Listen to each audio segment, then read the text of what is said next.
Hey everybody, and welcome back to Nintendo Treehouse Live at E3. I'm Sam, joined by my colleague Kirk down at the end, who's going to be helping us out with some gameplay this segment. And we've got some very special guests joining us right now. Here I have Eric, Arjan, and Nick from Epic Games, who are going to hang out with us and play a little Fortnite Battle Royale. Then thank you so much, guys, for coming by and spending some time with us today. We're super excited. It's fantastic to have Fortnite on the Switch, and so we're so excited to be here. So as we're getting in here, Nick and Kirk are going to be doing some gameplay, but for folks who are watching who maybe haven't had a chance to jump into Fortnite Battle Royale before, we should probably kick off with a really quick intro to what this game is all about. Yeah, sure. So the basic premise of Fortnite is you and 100 other people are dropped onto an island, and the last man standing wins. And so you use any tools at your disposal to basically figure out a way to be that last person standing, whether it's weapons or special items or building a really cool base. We have all kinds of really fun and exciting tools to use to be that last person standing. Well, we're incredibly happy to have you with us on Nintendo Switch, and we'll be able to hop into some gameplay here, show some stuff. Fine dance moves going on here. Excellent work, guys. So one of the really cool things about Fortnite is how fun and sort of lighthearted it is. And you can see as they're queuing up for a match right now, they're showing off some of their emotes. And those emotes they range from dances to throwing up, communications to your friends and other things like that. So right now what's happening is they're loading into the match, and they'll start out on the loading island for a brief period of time. After that, they're going to take the battle bus across the island, choose a point to drop into the match, and start looting up and start figuring out what exactly they want to do to win. And of course, this is live online gameplay, so we're not really sure what we're going to see here, who's going to come in and pay our guys a visit, but really looking forward to seeing how things shape up. So as we're getting kind of comfortable here started, we should probably go over some of the HUD elements for folks who aren't familiar with Fortnite to let them know what they're looking at. Yep, so the in the bottom middle, you've got your health bar, which is basically shows you how much life you have available. You can see there's 100 life and up to 100 shield. If you find various shield potions or other shield items throughout the world, those will allow you to gain more health. And here now, the battle as you bus can see, they're moving across the map. They're going to dive in. At the top right, you've got basically what we call a mini map, and that shows you where you are. Top left, you've got the team. You've got the team list of your people you're playing with, and then in the bottom right, once they jump off the bus, you'll see that they've got an inventory, basic items that they can carry.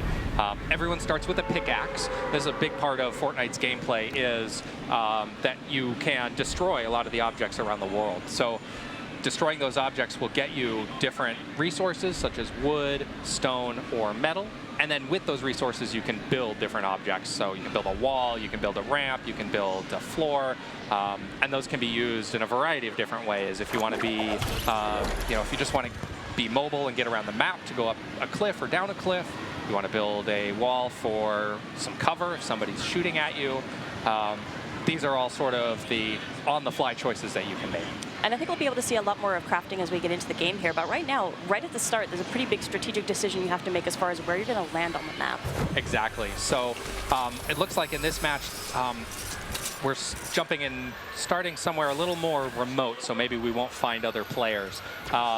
Some of the more, you'll see on the map has some of the what we call points of interest or different city locations. And generally, those are a little bit more populated. So you've got, Dusty Divot in the middle or Tilted Towers over to the left. And they've jumped to Junk Junction, which is in sort of the northwest quadrant. It's a little bit further away from stuff and gives them the ability to hopefully gather some equipment without any harm. And this is available on the Nintendo eShop right now for Nintendo Switch. So hopefully we're running into some other folks who are playing on Switch here as well.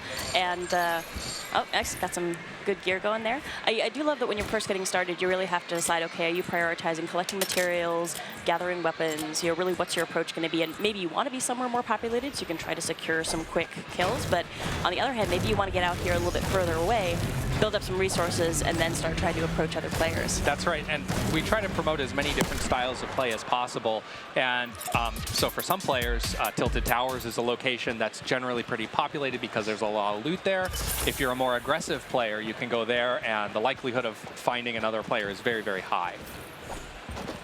So just thinking of other strategic elements that folks are going to want to keep in mind as, see a vending that's machine a vending there. machine there. So vending machines are an item that we added a little while ago that allows you to trade in your resources for, looks like they're doing a laugh emote. You can trade in resources for different types of items. And if you whack it with your pickaxe, it'll kind of cycle through the different items that are available. So if you don't find a gun that you might, that you're interested in, this would give you an opportunity or an option to acquire it through a different means.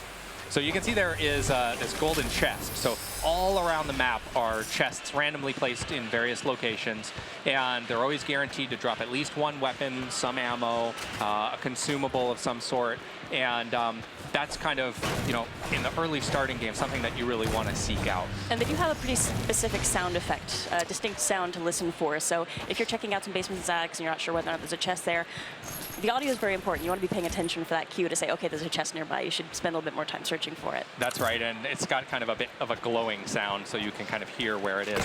Now, if you look at the map, you can see we've got about 1 minute and 10 seconds before that first storm circle is going to start to close. And this is a really big part of Fortnite gameplay, is over time, the storm circles close in and force players closer and closer together. Now, an average match is around 20 minutes if you make it all the way to the end. So it's a nice, quick, digestible format. And you'll see that they've got a little ways to go. So it's forcing all of the remaining players. You can see it just trickled down in the top right there from about 60 to 57 players. You can watch that trickle down as players are slowly eliminated. But they're running basically back to the playable circle as the storm closes in so that they can stay safe. Yes, you certainly can. You hang out in the storm a little bit if you want to, but your health is going to be depleting constantly as you're out there. It's an incredibly dangerous place, and your vision's also obscured when you're looking into the storm as well. So you're very vulnerable if you spend time in the storm. You really don't want to be there unless you're like, oh, I was just a little too late getting here. I really need to get myself back to safety. Yep, that's absolutely right. And the first storm circles are a little bit, they don't do quite as much damage as the later storm circles because obviously you've got a long distance to travel. We want to allow people to, if they make a little bit of a mistake, they can catch up. But as the game progresses, that storm will get stronger and stronger. Oh, there we go. So storm is shrinking. Yep, and so they've got 3 minutes to get back to the safe zone, which should be plenty of time. And you can see, some combat to the right. Oh. I do love this strategy when you're playing with a partner or a team, trying to build up some protection around you, but in that case, somebody snuck up and that did not work out. Yep, looks like Shadow Potato 923 wins today, but bravo, Shadow Potato. So one of the strategies there with when you're playing with a friend is if one of you gets knocked down, you go into what we call a down but not out state. So you're not immediately eliminated from the match. They can come to you and revive you. So one of the other things that we've got you're looking at here is there's a whole lot of player customization options in Fortnite. This is huge for us. We think it's really important to be able to express yourself with a variety of different skins, emotes, what we call back bling. It's kind of a backpack accessory, and some other basic customization options that really allow you to choose who you want to be. And actually, this is probably a really good chance for us to start talking about V-Bucks and seasons as well, and how that kind of works into the Fortnite dynamic. That's right. So our currency that you can use to purchase the battle pass is called it's called V-Bucks, and the battle pass will allow you to, if you purchase it, will allow you to basically unlock different cosmetic items through play. So we give you weekly challenges, such as eliminating other players with a certain weapon type, or finding some kind of unique objects around the world, and those will give you experience to unlock these different levels and then get those cosmetics. And so we think this is a really great value for our players. Every season we introduce new skins. They are exclusive to that season and we'll never sell them again. So if you're, if there's something in that really piques your interest, now's the time to act, because it's not going to come back for the next season. And I will say, I do really appreciate that. I mean, you guys have been so robust in your approach to updates and new content, making sure there's always fresh stuff there for the player. But it's not pay to win. So there's a lot of you expressing your personal style and your personality in your play style, but it doesn't feel like, oh, if I don't buy, this weapon or this item, I'm going to be non-competitive for a while. That's right. That's a huge deal to us, is making sure that our cosmetics are entirely cosmetic only, and they're not going to affect gameplay. They're not going to give you any advantage, but they do allow you to customize your character, right? We think that's really, really important for the competitive aspect of the game, and to keep that integrity of, the best player wins. And you guys have put some pretty fun stuff into the recent updates, I will say. It's been a lot of fun to see that stuff get into play. Yep, so this week we just released the thermal scoped assault rifle. It allows you to see enemies at a distance that kind of stand out. It does a kind of color effect that allows you to see enemy players and treasure chests and supply drops.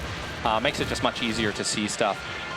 In the past, we've added things like shopping carts that you can use to get around the map and do cool sort of jumps and tricks, as well as a bunch of different weapon types and consumables. Yeah, I think the shopping cart's one of my personal favorites, and coming back to that idea of this being a very lighthearted, kind of fun experience, it really kind of changes the mood. We're in the middle of a firefight and suddenly somebody YOLOs through with the shopping cart and just like, all right, hi, what's going on? Over a ramp you go. But there are some folks who jump in here to play, and they're not necessarily focused on being the last player standing. For them, it's more about the construction or the crazy jumps and just having a really fun time with the physics in this world, because it's just a blast running around and bouncing off things and seeing what kind of crazy structures you can make. Yeah, that's right. So in every match, 99 people are going to lose, or when you're playing solo at least, and that means only one person wins. So it's really important to us that it still feels fun and that you have a good time, even if you're eliminated. So over here we've got Nick playing on the TV with a docked Switch, but we do have Kirk over on the end playing in handheld mode. Yep. Can we talk a little bit about how it was getting the handheld experience together? Yeah, so we've been, really embracing Switch from the start, right? And it's, the form factor is so amazing, right? You can have this beautiful looking game, in your hands with controllers, right? With the Joy-Cons, and it just plays really well, right? We're also really happy with how it looks, right? It's a high-end look, right? We have all the effects, all the super cool rendering tricks and all that. And this is the same experience. It's the same experience, right? The same game. So, we update Fortnite every week almost, and Switch will now be part of that update cycle. So yeah, we're constantly enhancing it and doing new cool stuff, and giving this to players. So we hope it's going to be really successful on Switch as well. We're super stoked. Internally in the company, people are super happy about it, and they're all like, yeah, this is going to be my go-to platform, because after this day of work, I can just play in my bed and cool. Not disturb my family or whatever. And it's we hope it's going to be huge. So well, hopefully it'll make it a little easier for folks if you want to keep up with popping in every day, coming in every week, checking for updates, take it on the go, play it however you like. Can we talk a little bit about crossplay? So there's crossplay between PC, Xbox One, mobile, and Mac right now. And if you have friends on those platforms, you can play together. And I don't know how much we can talk about it yet, but I do know you guys have some other Switch functionality in the works. Yeah, so we've been super hard at work doing this thing, right? It's always the challenge of announcing something and going live at the same time. Yeah. So it's always like, oh, it's crazy. A little bit of a rush. But yeah, we are basically focused on that. So make sure that the game runs amazing. We have amazing visuals both in both modes, and down the line, right? It has a touchscreen. So what can we do with the touchscreen that's meaningful and all that. So those are the kind of things we're going to explore kind of down the line, and see what kind of cool things we can give to people. Especially just in the front end, it's easier to use your finger as a mouse, right? That's clear. But you can play with Switch in so many different ways that you might not have to have the touchscreen, right? So it should be an optional thing. So it's going to be interesting to see how many people will play like handheld versus like docked, and But yeah, that's one of the things that we're working on. And I think another huge thing is that we do support party voice through the headphone jack. So if you have a headphone, a microphone and headset, you could just plug it into the headphone jack, and you can talk with your friends on whatever platform they're on. So it's actually, it's huge for Fortnite to be able to communicate with people. Yeah, right? when you're in a squad. Communicate with your squads, right? I see my kids just talking to each other constantly, and they win the matches all the time because they're just about communication and teamwork and all that. And so this has been a really big driver, and we were able to get this out there. So I think at this very moment it's turned off, but we'll turn it on Thursday morning. Awesome. So yeah, we're excited about that one. Yeah, I can't wait for that and hearing more about these other updates that you guys have got in the works. Since we're hopping into another game, though, I did want to ask you guys your personal favorites when it comes to weapons, because one of the challenges in Fortnite is you have limited inventory space. So getting in there, deciding, okay, what gear am I going to bring with me in terms of weapons? What are your go-tos personally? So for me, I'm a big fan of sniper weapons, whether it's the scoped assault rifle or the hunting rifle is a personal favorite of mine, because it allows you to still get that long-range combat, but not lose your situational awareness, because it doesn't put you into a scope when you're zoomed in. It provides such a high opportunity for reward if you get skilled enough to use it. So that's my personal favorite. So Arjan, how about you? Yeah, I'm always a shotgun guy. I've made games for a long time, and I always play shotguns. So I'm still that. I like the gratitude of eliminating somebody up close and personal. So. And another great offensive option you've got here as well is traps, which we haven't really talked about yet. Right. So we have a number of different trap types. Some are used offensively, or some are used more sort of situationally. So we have a damage trap that you can place on floors or walls or ceilings, and if somebody walks into it, they'll take a lot of damage. So if you're the crafty sort of player who wants to build sort of an intricate base or play a little bit more stealthy inside of a building or something like that, you can place it right underneath a ceiling or right beyond a door. Somebody walks into the room and takes damage, and then you can finish them off. We've also got some more tactical traps that are like a campfire that allows you to heal if you stand near it, or a launch pad that allows you to launch into the sky and redeploy your glider. Although you can see, and sometimes you just want to dance. Sometimes you just have to have a dance party. And well, this is just so much fun, right? Because you know, somebody could very easily just pick them off right now, but they're still having a fun time. And maybe they'll just come up and join the dance. Yeah, I love that, you know, hopping into Fortnite, I never know what to expect, what I'm going to see. It's such a different game every time you play, and you really never know. I mean, everything from where you decide to land to what you decide to prioritize as far as, like, am I going to really, like, bunker down here? I'm pretty confident that this place is going to be safe from the storm, or you can do a lot of traversal, and there's so many different structures to explore as well. And, you know, just wondering, okay, you know, what's my game experience going to be this time? And chances are you're going to see some stuff you did not expect no matter what you do. That's right. So right now you can actually see that they're playing a 50v50 match. And in the top right you can see, so there's a blue 48 and then a red, I think that's a 49. And so this is one of our really exciting modes that pits two teams of 50 against each other.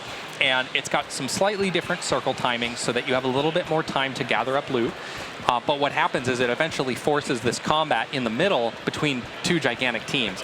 And you see these really cool build-offs, these great bases, and this sort of chaotic gameplay that, you know, we think Fortnite is so much fun and really able to deliver on.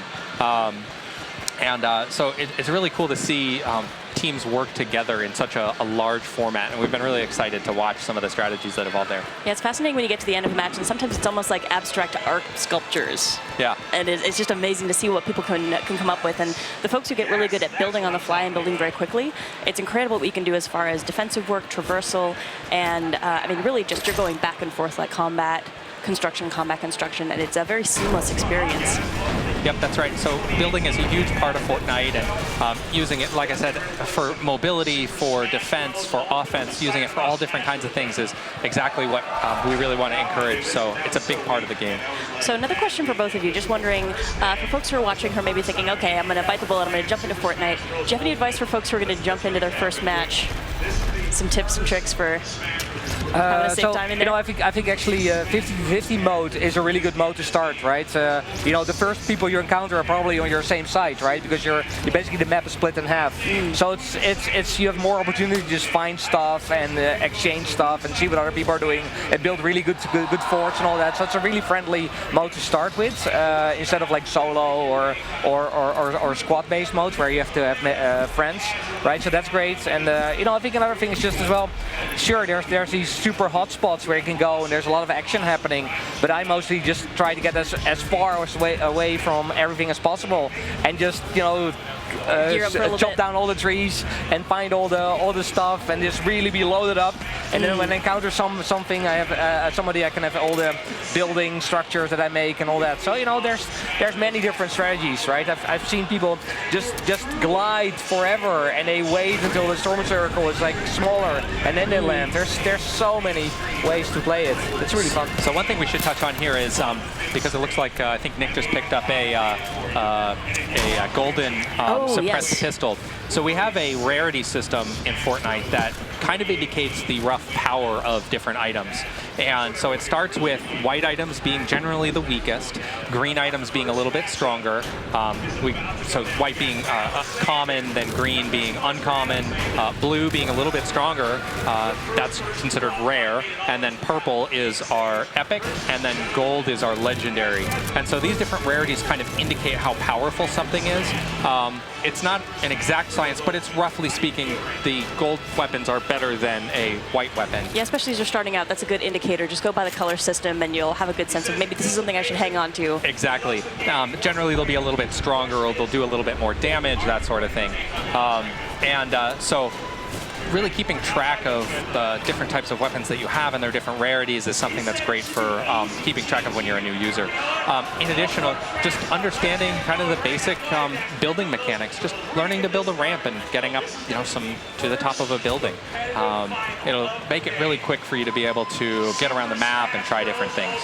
And I think we'll keep in mind as you get started as well, like fall damage is something you want to take into account if you're really building up high. Got to watch your step a little bit. That's right. So there is fall damage. So if you build up too high, you can take a little bit of damage.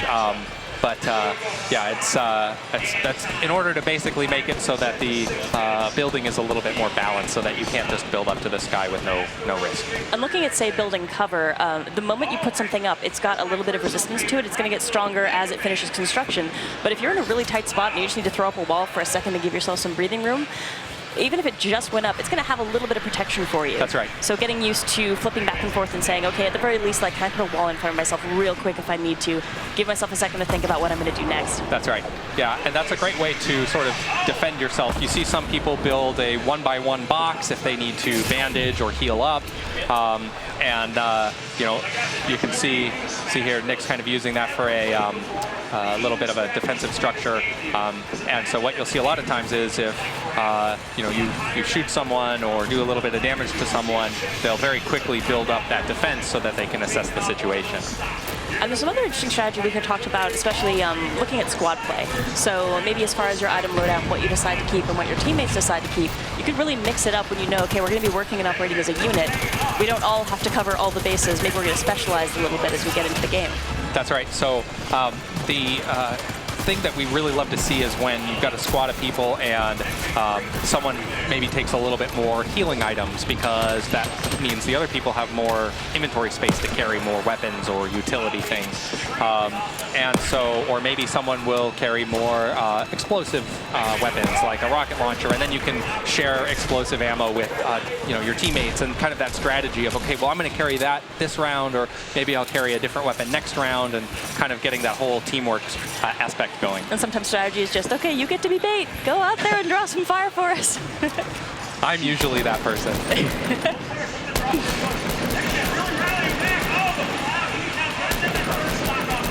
So you can see one of the other really great things about Fortnite is we allow you to spectate other players after you've been eliminated. And that's really important for us because we like to think about the game as not so punishing that it feels like a frustrating experience. So by being able to observe potentially the person who eliminated you or your teammates through the end of the match, that gives you a way to still experience what exactly is going to go on and how it's going to finish. And it's a great way to learn as well. So I know we're getting a little low on time. I kind of want to just keep hanging out and playing, but do you guys have any final words for folks who are watching, fans of the game, maybe new folks coming in? I've been running with this project for some time, right? Super happy about it. Also, right, we're gonna give this to our other developers, so everybody that's using Unreal Engine can use our latest Switch things. So that's gonna be great. I hope to see a lot of more Unreal Engine, good-looking games on Switch. So plugging that a bit, but we share everything that we find out with our developers. So third parties. So it's great. Yeah, and so, one of the things that's so important for us on Fortnite is just continuing to update the game, provide great experiences for our players. That means, weekly updates, weekly changes, including new items, map updates, map changes.